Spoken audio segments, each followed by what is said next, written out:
Театр оперы и балета готовит экспериментальную постановку «Дитя и волшебство». Премьеру спектакля в один акт Мариса Равеля зрители увидят сегодня.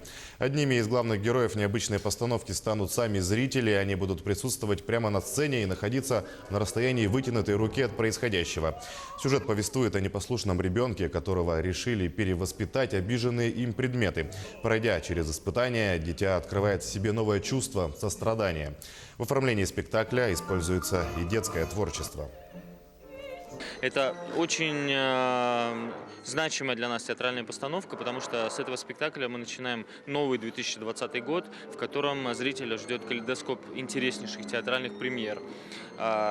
Сегодня мы ставим перед собой и амбициозные задачи и хотим делать инновационные театральные проекты. И вот эта та малая доля от того театрального сезона, от того театрального репертуара, который предстоит нам.